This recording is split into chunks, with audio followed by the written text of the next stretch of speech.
You're listening to the Fantasy Fling Podcast. Take a break from the season-long commitment and join us for a Friday fling as we give you the newest and hottest DFS deals, preview the DFS main slate, and take the dreadful walk of shame. Here are your hosts, Brandon and Eric. Welcome back to the Fantasy Fling DFS Podcast. We are looking at Week 3 DFS main slate. Eric, welcome in. Thank you. Glad to be here. First official week, I guess, for man. both of us. You did the last week, I think, right? Yeah. And, you did, obviously, I listened to it. So, first week. Glad to be back. Yeah, buddy. Glad to have you back. By the way, I want to start this out with saying a huge congratulations. I know we've talked about it in private, but publicly, congratulations for becoming a content creator for DFS Army. Thank you, bro. Your content you put out was amazing. It was awesome. It caught a lot of eyes, and clearly it caught their attention as well. So congratulations on that. I appreciate you, man. That means a lot. I love DFS. I love fantasy football. So it's awesome to join their team and learn a lot, man. Because that's awesome. It's well deserved. Thank you. Yeah, they are incredible. And I've talked about it. They got for week 1, dude, Millie Maker, a longtime DFS Army subscriber, won the Millie Maker. Like when I looked at the top of the leaderboards, I was like, oh my God. And then I went to the Discord and it was just going nuts. And it was really cool to see something like that. Everyone was like just cheering him on, and it was freaking awesome. So when you see names like that from the same company at the top over and over and over, obviously they're doing something right? It becomes past luck at that point. Absolutely. I've been looking at, just like extracting data from contests. So I'll just go to the top of the leaderboards and I'm seeing first place, total ownership, what stack they had, just various things. And DFS Army avatars, they're always just once you get to the top, they're top 10, top 20, 100-person contest, 3,000 person, 20,000 person. It just doesn't matter. It's crazy. So I was finding them. Yeah, man. So, but let's, speaking of, week 2 was a good week for me in cash. I've cashed to start the season a couple weeks, so it's been great. Kind of finishing where we left off last year. Eric, how did week 2 go for you? Any hot plays? And I don't whether you play DFS week 2 because I know you're traveling. I understand that. How about season long? How'd it go for you? Yeah, it was good. I mean, I will say, I was at the Broadmoor, so I can't complain. We stayed at the Broadmoor Friday and Saturday, so living it up. Stephanie's families are in town, so I didn't play any DFS at all, so that's kind of a fail for me as well. But I did. I will say my biggest fail, and it's not even week 2; it's leading up. And I did this last year too because I'm an idiot and I'm a sucker for it because I like drafting. I think almost as much as the rest of the season. Right as it led up to 3 days before the season started, I joined another 4 redraft leagues. I don't know why. They're all paid. That's my walk of shame. You got to play more best ball, man. She's gonna. I know you're right. I should have. I actually do really well in best ball. But that was my walk of shame. I right before, because this is my first appearance this year. So right before the season started, I was like, let's do 4 more leagues at $20 a piece. Yeah. That was stupid. But I won a lot, so I had a good amount of money in League Safe. So It didn't cost anything out of pocket. Just my time.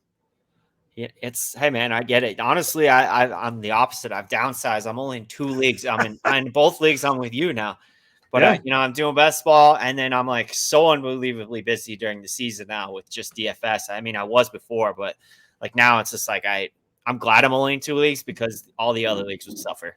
Those are the only leagues I have time. Yeah, man, it turned into more just a hobby. Started out as a hobby. I think for you now, it's turned into something that's legitimate. Yeah, for sure. Well, cool, man. As far as cash, it was another good week for me. So I was pretty heavy on Lamar Jackson last week. I was able to pay up for him because there was value on the slate that came late. Doolin was cheap. I believe he's $3,500. We had Juwan Johnson. So being able to pay down for those two, I paid up for Lamar. That game went nuclear, obviously, as we'll get into, and making a milli. And then, I had Darrell Henderson. He was okay, 10 points. Barkley, he was bad, but he was 63% owned. So if you played Barkley, it didn't hurt you at all in cash games. Same with Devontae Adams. I don't know what happened there. He just didn't get enough targets. Pretty crazy. But he scored 9 points, but he was heavy chalk, so it didn't really matter. And then, Javonte Williams, not the best day, but still scored 9 points. But the thing is when you have a couple really good plays, with Lamar Jackson and Amon St. Brown, who I played again in cash, and I'll play him again this week in cash. Those two guys, they scored 80 of like the 150 points that I had.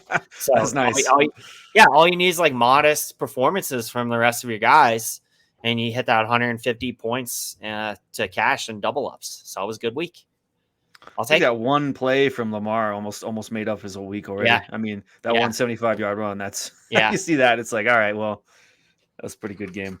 For sure. And it was crazy watching that game because I was just like, how did the Ravens blow this? They were up 30-17, and there was less than a minute left in the third quarter, and Lamar had just scored the touchdown to go up 30-17, and they lost the game. There was something like that. Like they were up a crazy amount of points. And then I think it was 35 to 14 or 17 in the beginning of the fourth or something like that, or somewhere around there. Yeah, you're right. Yeah. It was 35 because they just got another field goal and that was it. And then they lost 40. And they won 38-35, right? Was the final score. Yeah, that was crazy. Yeah, it's wild. That's too bright. Let me shut that off. Oh no, that's not bad. Kind of bright. Well, cool. Let's look ahead to week 3, Eric. The DFS main slate. This is our cash game. Of course, Cash Game Podcast, and then we do Making a Millie coming up. We're going live on Making a Millie and looking at DraftKings Millie Maker. So let's get into this. Do you want to start with those Vegas lines for me? Yeah, let's do it. I have 10 of them. I won't go through all 10. That's too much. Maybe the top 5. Number one game, which is I guess kind of surprising, but maybe not. Buffalo and Miami. Sorry, Miami. I mean, Buffalo's defense is incredible, but as you know, kind of previously talked about, I guess, off air, but there's some injuries going on. But anyway, that's a 53 point spread with the Bills being favored. Not surprising there. Could be a lot of big players in that game. Diggs, Waddle, Hill, a lot of big names in there. The second game is 52 point spread. That's Detroit and Minnesota. I think that's a lot of times you'll see Kirk Cousins, and I never thought this was a thing, but you see him on primetime and he keeps. Yeah. I was like, no, that's not real. It can't be real. And then he fails over and over and over, but he usually bounces back pretty good. So that's a 52 point spread with the Vikings being favored by 6. The Kansas City and Indy game's a 50.5 point spread with Kansas City favored, which no surprise, considering Indianapolis got shut out last week, 24-0. I assume they're going to come back, but you never know, man. It's the NFL. And then you got the Rams in Arizona at a 48.5 point spread with the Rams being favored. And the final game, I guess the top 5 would be Philly and Washington with the 47.5 point spread with the Eagles being favored. Man, speaking of the Eagles, Jalen Hurts, wow. That guy looks really good. I think you compared him to, Josh Allen-esque, seeing what he can always run, but he's starting to improve on his passing. So, but those are the top 5 games with Buffalo, Miami being at the top of the list there.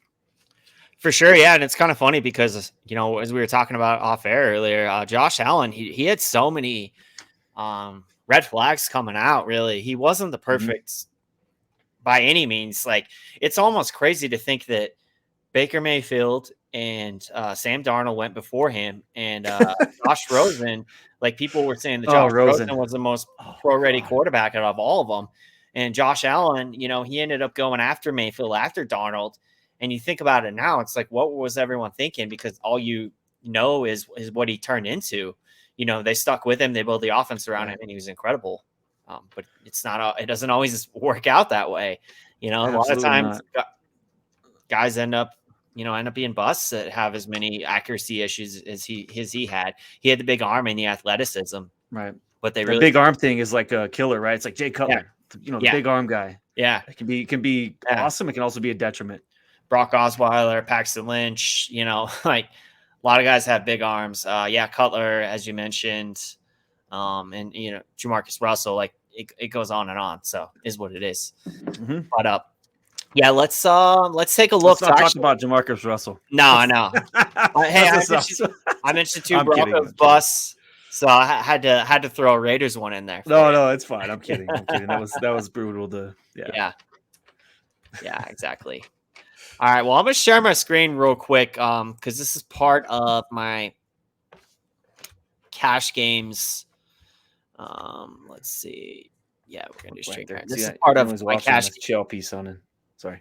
Yeah, This is part of my process with cash games every week, which I go over to DFS Army. Now, if you're not a DFS Army subscriber, right now, what they are currently doing is a 30-day trial. So y'all have heard of Underdog. They do best ball. They do player props. Right now, they're doing a deposit match up to 100%, and you get a DFS Army VIP subscription. So this is a $150 value instantly. Got to go over to Underdog and give this a try. I mean, you could also just go to dfsarmy.com and use code FANTASYFLING for a 10% off of VIP subscription. But why would you not do a deposit match, try to win some money, and get a DFS Army subscription? It's kind of a no-brainer. But as far as my cash games, I pretty much piece together my lineup using the chalkboard, and really this is kind of what the sharp players are doing, right? So this is what the field is doing, which you like in cash games because it provides a little bit of a safety net, but it's also, you see the guys that you'll see a little bit of value from a fantasy points per dollar basis, and you also see guys who are getting a lot of volume. So Leonard Fournette, for example, David Montgomery. These guys they're going to get a lot of volume, and they're underpriced really for what the type of value that they're getting, which Eric, like it's been very bad for elite running backs. Even Jonathan Taylor last week, he only had 9 carries. So he busted his salary. I think he was like 9,900 on DraftKings last week. Barkley, Christian McCaffrey, Cook hasn't really done anything yet. So it's been bad for running backs. So really pay down a little bit, and then you pay up for some stud wide receivers. That's kind of where the field is going. You have any thoughts on that? Well, first off, like, how do you give like arguably the best running back in the league only 9 carries? Come on, it's stupid. Come on, man. Yeah. Anyway, I agree on that. It has been a little, like last week is a real rough week. I think this week might be a little bit better, especially I'm really high on Cook. But I agree. There's a lot of good stud receivers that have good matchups this week as well. Yeah. Justin Jefferson had a bad week last week. He probably bounced back. Adams will probably bounce back against Tennessee's awful defense. Monroe St. Brown. So I agree. Yeah. I have a lot of running backs I think you could pay down for. And there's receivers you pay up for. So I agree. Including, Josh Jacobs looks like he might not play. So Zeus, aka Zamir White, might be in play as well. Yeah, for sure. As far as like we talked about Hurts, I do really like Hurts this week at 7,600. He is a little bit cheaper than Josh Allen. And I was thinking about going up to Allen, but I am a little worried because Miami, they have an elite cornerback. So I'm a little worried about Stephon Diggs as the top guy when maybe Gabe Davis coming back. He might be the guy to play really in tournaments. I'm certainly going to have exposure to him, especially as a bring back in my Tua stacks. But maybe I pay up for Cooper Kupp, who is one of the top guys as far as projected ownership. And that's a positive game script, what that's looking like too. So if you're going to pay all the way up for Kupp, you're going to have to get savings. You're not going to be able to play Kupp and Josh Allen. And it just, you got to look for some savings here and there, which there's some value opening up on the slate. So we'll look at that. And, a lot of these guys that I'm looking at, I actually wrote about this for DFS Army this week over at dfsarmy.com. So I do Yahoo content, and honestly, if you play DFS, you should be playing on Yahoo.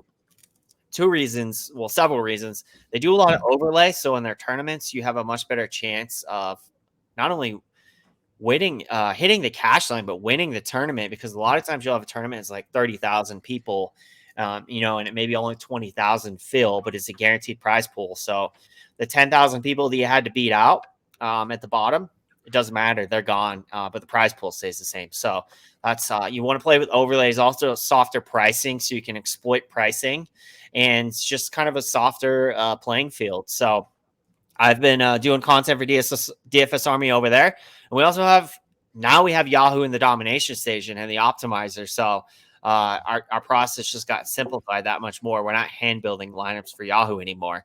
So some of the guys that I looked at, and the pricing isn't too much different that I like on DraftKings this week. Jalen Hurts, I talked about him just because of his rushing floor from a quarterback perspective. He's getting 75 yards a game and 1.5 touchdowns. Like, that's ridiculous floor. It's ridiculous. Yeah, man. And that's what you want, especially because they do the half PPR. So you're not getting as many points per reception. So if that rushing floor and scoring touchdowns on the ground, like you really like that. And then I do like Joe Mixon this week. He's gotten 28.5 touches over the past 2 games. Awesome matchup versus the Jets. I do think this is a really good bounce back game for the Bengals. This team was in the Super Bowl last year. They're 0-2. They're not a horrible team. They have some issues, but they're going to get it together, I feel like. And Fournette. So Mike Evans got suspended. Him and Lattimore like to fight a lot. They have that's been ongoing for years. Yeah, man. So it's boiling over, but he's out. Godwin's out. Julio Jones might be out. So they're going to run the ball. And Fournette is getting elite usage. So I like him, especially at his price, because we go over to the chalkboard. And yeah, he's only 6,500, which is really cheap for as many carries as he's getting. And I mentioned Mixon. I also like David Montgomery as well. His price is pretty good as well. He's 5,900. Yeah, and he's going against Houston, who gave up 122 yards last week to Denver. And Montgomery himself got 15 attempts. He got 122 yards. So last week, he is a guy that I definitely like. Eric, as far as quarterbacks, running backs, who do you really like this week in cash? In cash, I like a lot of the same guys you mentioned. You mentioned Mixon. I like Mixon a lot because if you look at the Jets, the Bengals offensive line, Mixon's gotten sacked 13 times in the last seven and then six and 7. Anyway, so the way to beat the Jets, or not the way to beat the Jets, but the way to maybe take pressure off Burrows, what I'm trying to say, is to run the ball or set up screens or whatever. So Mixon, there's a good chance he eats this week a lot. I think my favorite play this entire week is Dalvin Cook. He hasn't done much this year, but I don't watch a lot of film. But from what I've seen on film, I don't look like he's lost a step or anything like that. Yeah. He still looks good. And they're playing Detroit. They don't have a very good defense. I think Detroit's given up, 60 points in the last 2 weeks. It's a lot. I think Dalvin Cook's going to be a great play this week. David Montgomery is another guy I was really highly on. I think he's going to have a great week. I also had Fournette on my list. I think, obviously a lot of our opinions are when you're talking about chalk or cash games, a lot of if you're looking at the same sources and have the same kind of ideas, I think you're going to overlap a lot. What amazes me, though, is that sometimes you have X amount of people who play the chalk and then others who I think just kind of outsmart themselves or outdumb themselves, whatever, and they end up not doing well. They think they're too clever for their own good, and they play some one-off player who doesn't do really well. But apart from those guys, and if you want to be smarter than everyone else, by the way, if you want to prove you're smarter than everyone else, cash games aren't the games to do it. Cash games, you're literally just trying to beat 50% of the field. And it's funny that you mentioned that, Eric, because I tweeted this today. I was going through cash contests, and I had a guy who actually the big double up that I was in. He scored 256 points. And I look at his lineup, and dude, he had a tournament winning lineup. So this would have won multiple. Oh, it was yeah. So he had it was stacks on stacks. So he had Tua, Hill, Waddle, and he brought it back with Andrews. And he had Chubb, he had Barkley, he had Dotson, and then he had Doolin and the Jaguars D. And I'm like, this is a great lineup for tournaments. But this lineup in cash games, it might only score 100 points most weeks. Like you don't stack in cash games like that, because if the offense struggles, your cash, one game struggles, to hit the over under, you're even close to it, like your lineup's done. That's why you don't really stack in cash overall, unless 2 plays are like really good. With all the information out there now, it's amazing to see how many people still don't follow, would be like, say, be a sheep. But I mean, if the players are chalk for a reason, right? But it's funny because it's okay. They can let them keep doing it, because then those people continue to win, 80-90% of the time. with that said. But as far as quarterbacks go, yeah, we mentioned this earlier. Jalen Hurts, wow, I didn't realize he was rushing for 75 yards a game so far. That's incredible. I also like this week. I like Lamar Jackson as well. I mean, I'll tell you what, he's another guy who so far this year has shown it with his arm, which he made big strides so far. Yeah. Obviously, it's early in the season, but I like what he's doing. He obviously can run the ball. There's no question, but he's showing that he can throw it as well. And then the other guy I like as well as another running back at running quarterback. I guess that's the theme this week is Calamari. Yeah.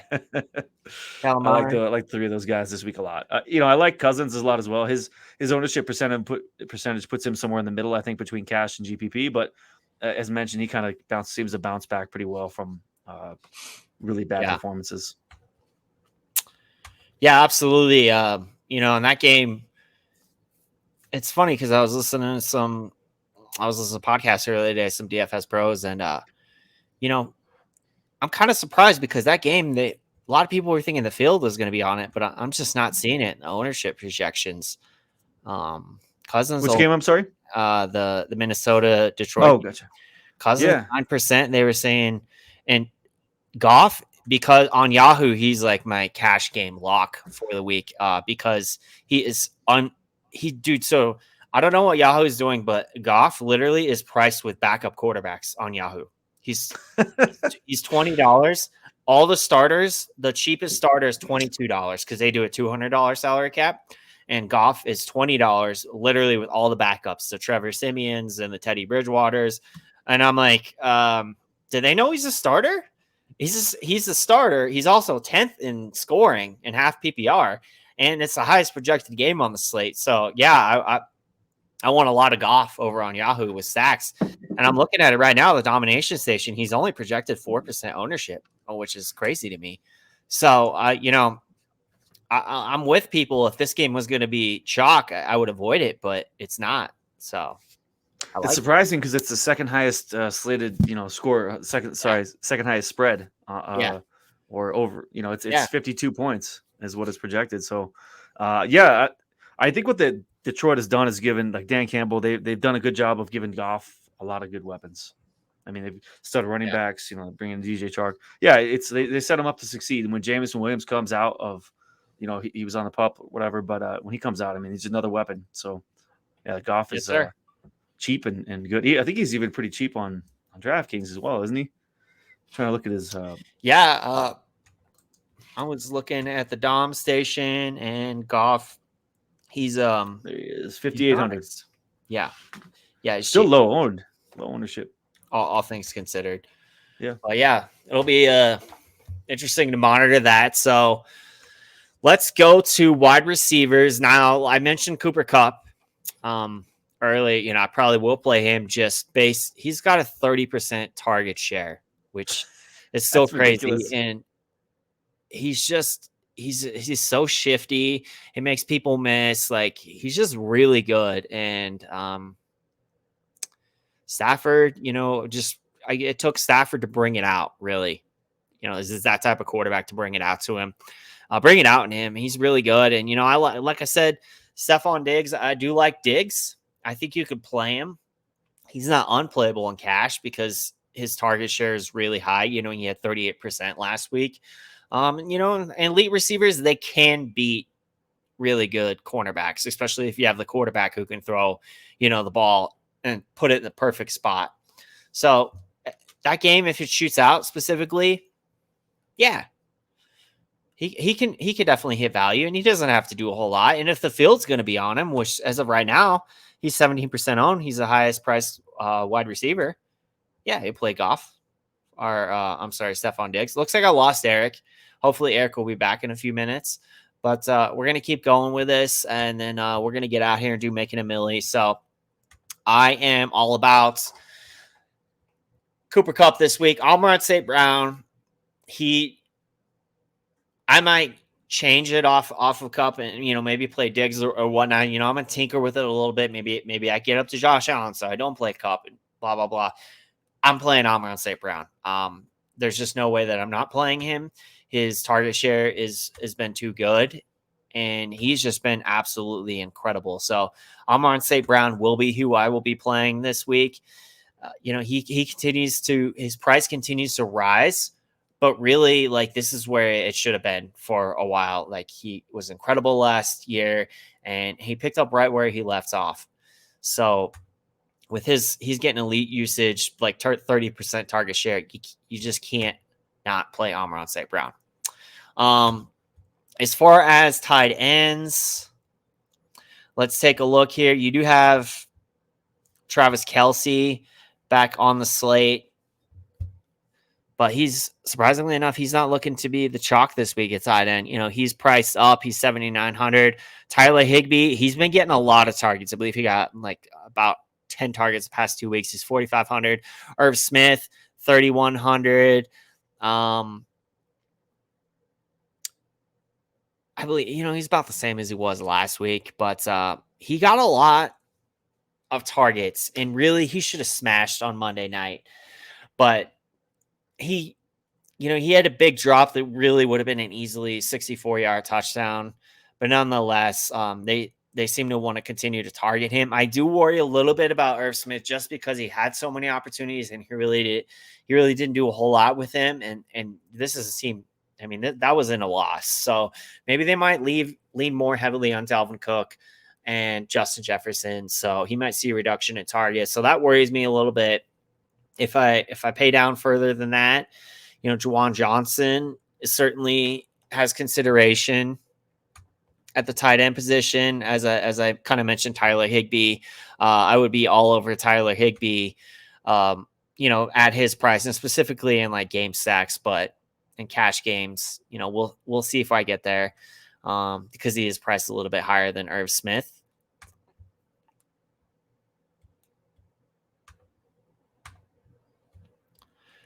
So another guy, and I'm sorry, I can't believe I skipped over this. Now, there is some value on the slate for wide receivers.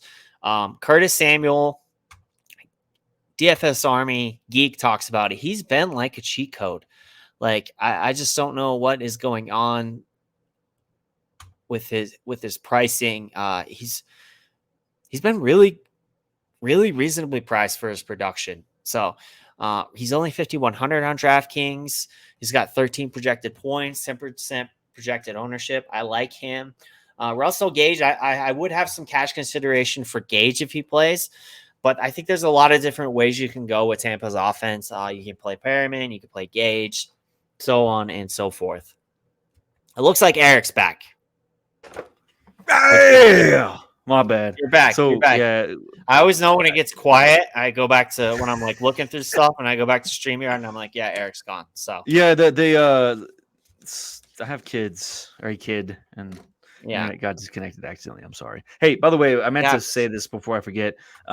You should post a link to your article that you wrote, that you were referring to, or that you were talking about. I would post that in the chat so anybody who watches it live or retro watches it, you can they can at least have a quick link back to what you're referring to.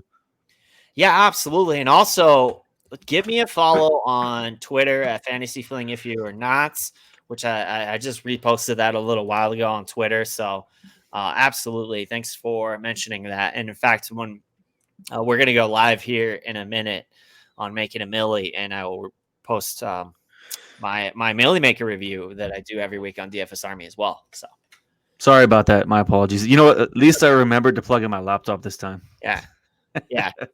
You're good. You're good. We are almost done. Is there anyone, as far as a wide receiver, tight end, defensive position, that you are really wanting to play in cash this week? Someone you really have your eye on? You know what, man? I feel like, I guess he could be a cash and/or I apologize. Hunter Renfrow is out this week, and that leaves two studs left against a bad defense. Waller is kind of expensive, but I think he's a great play this week. I think he's going to be a great play. I'm not sure that the ownership percentage has been updated to that, but you have three guys on the Raiders who are their three main weapons, and you remove one, you're down to two. And I think Waller's a great play this week. Maybe more GPP, but Brevin Jordan's out, so OJ Howard is the number one tight end there. That's not cash, so never mind on that one. But I do like that play, and Mark Andrews, always expensive. He gets a lot of looks. So For sure, man. Also, I was going to mention with there's the link. Nice. Hunter Renfrow out, Matt Collins is coming up as a sharp play for the Raiders this week. He is pretty minimally priced from what I saw. Probably free almost. I think he's probably at the bottom of the barrel, right? Like almost a non-player. Yeah, he's like 3,500 or something. Very, very cheap. So let me go over to the Dom station real quick, and we'll see his price.